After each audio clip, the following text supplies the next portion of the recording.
రుక్మిణి త్వరగా వచ్చేయి, యజమానికి తెలిస్తే అరుస్తాడు. ఆ మనిషి ఈ అమ్మాయిని ఏమి అనరు. అది నిజమే.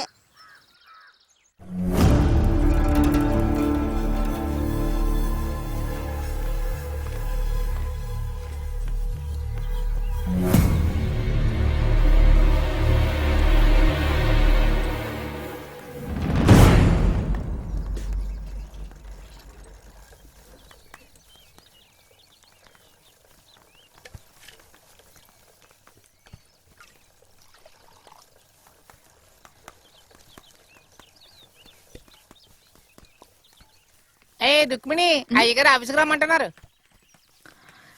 త్వరగా ఇల్లు, లేకపోతే ఆయన కోపం వస్తుంది. వెళ్ళు వెళ్ళు, టైం వేస్ట్ చేయకు. వచ్చి 2 రోజులు కాలేదు, అంతలో ఆఫీసులో పిలుస్తున్నారు. అవునవును. ఇలా అందరినీ పిలవరు, నిన్నే పిలుస్తున్నారు. ఎల్లు.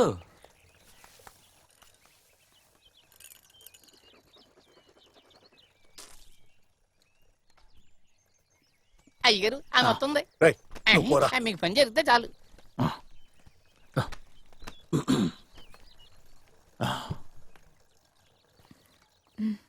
పని కాస్త కష్టంగా ఉంది కదా, చెప్పు. పర్వాలేదండి. పెద్ద కుటుంబంలో నుంచి వచ్చి ఏంటి ప్రయోజనం? ఇక్కడికి వచ్చి కష్టపడాలని నీ తలరాత. ఏం చేస్తావు?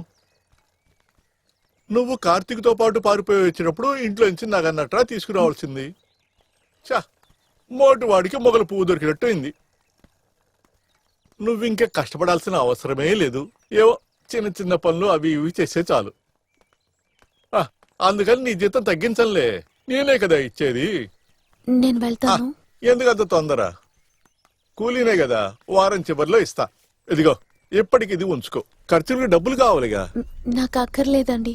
కాదనుకో, తీసుకో, నేనే కదా ఇచ్చేది. నువ్వు కష్టపడాల్సిన అవసరమే లేదు. నాకు నీ మీద కోరిక ఉంది. నువ్వు కూడా ఒప్పుకున్నావు అనుకో, బాగుంటుంది. దయచేసి నన్ను ఇబ్బంది పెట్టకండి. పని చేసుకుని నా కుటుంబాన్ని పోషించుకోనివ్వండి.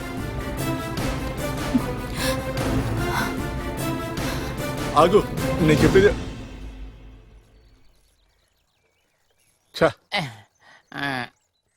మీరు కొంచెం తొందరపడ్డారేమో నాకు అనిపిస్తోంది. పర్వాలేదులేండి, ఇలా ఎన్ని రోజులు తప్పించుకుంటది, ఏదో ఒక రోజు లొంగుద్దులేండి.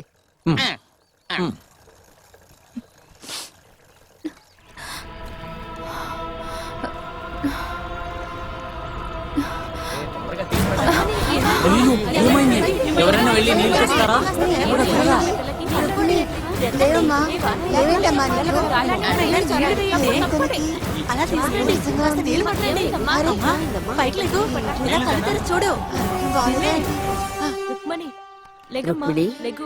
రుక్మిణి, నీకేమైందమ్మా? అలవాటు లేని పని వల్లే ఇలా పడిపోయింది. నీకేమైందమ్మా? ఏదైనా విశేషమా? ఉన్నట్టుండి కళ్ళు తిరిగాయి.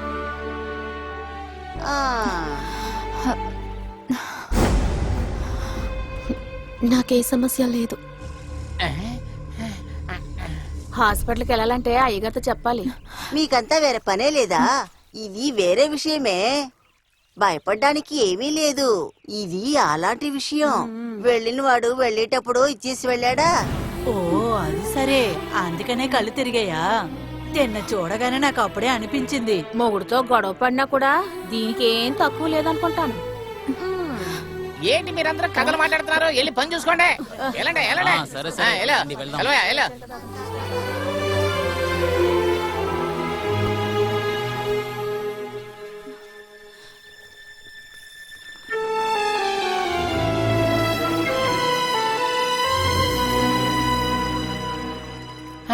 మీరు ఆశపడ్డారు కానీ నిరాశే మిగిలింది.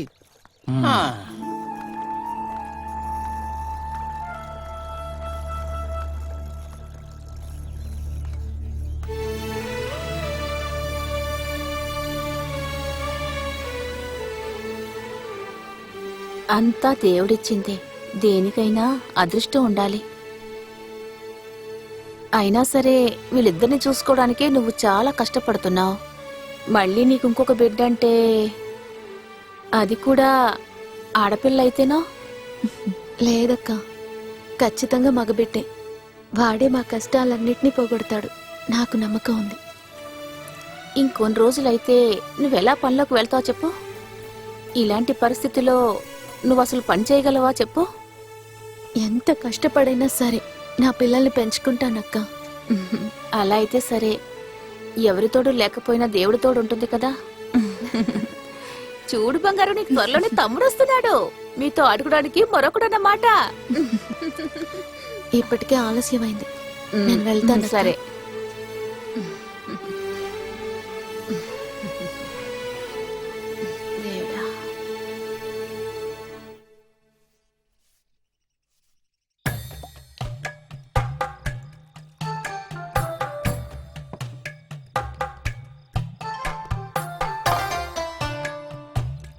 చాలురా. మనకి అనుకూలంగా అన్ని జరుగుతున్న సమయంలో ఆ పిల్ల గర్భవతి అయ్యింది. కొద్దిగా మెల్లిగా మాట్లాడరా, వాళ్ళు వింటారు. ఆ, నేను మొదటిసారి తనని చూసినప్పుడు కోరిక ఉండేది, అది ఇప్పటికి కూడా తగ్గట్లేదురా. మీ కోరికను తీసుకెళ్లి పక్కన పెట్టండి. ఈ పరిస్థితుల్లో మీరు ఏం చేస్తారు? అరే నేనేం ఏంటండి? చెప్పాలనుకుంటా. చెప్పడానికి రాలేదా? వస్తున్నా. త్వరగా రండి. ఇదిగో వస్తున్నా. రేయ్, ఇంకా పోయి అలాగే అలాగే. ఇదిగో పోసుకోండి. చాలరా. అయ్యగారు, ఇది చాలు, మీరు వెళ్ళండి. అయ్యా గుడ్డు. నువ్వు తాగు. గుడ్డు వెరీ గుడ్. కొంచెం పోసుకుంటే ఇంకా బాగుంటది. ఈ ముసలి వయసులో ఇది ఏం చేయగలడు?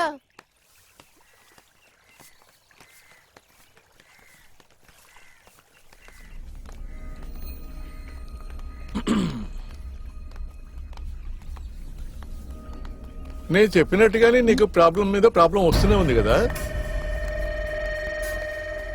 నీకు వాడు హ్యాండ్ ఇచ్చి ఆ అమ్మాయితోటి పారిపోయాడు, నువ్వేమో ఇక్కడ కష్టపడుతున్నావు. అవును, ఇది మూడో బిడ్డ కదా. ఇలా పుట్టిస్తూ పోతే చాలా వాళ్ళని పెంచొద్దా? అంతేకాకుండా నీ ఆరోగ్యం పాడవుతుంది.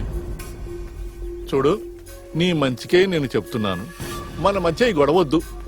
నిన్నే వద్దని పారిపోయిన వాడి బిడ్డని నువ్వు మొయ్యాల్సిన అవసరం ఉందా చెప్పు? అంతే కదా. నేను చెప్పినట్టు వింటే నీ ప్రాబ్లమ్స్ అన్నీ తీరిపోతాయి. నీకు కావాల్సినవన్నీ నేను ఏర్పాటు చేస్తా, కానీ నేను చెప్పినట్టు నువ్వు వినాలి. ఈ లోకల్లో నాకు ఎవరు దేన్ని ఎరగా చూపించినా సరే నా బిడ్డని మాత్రం నేను వదులుకోను.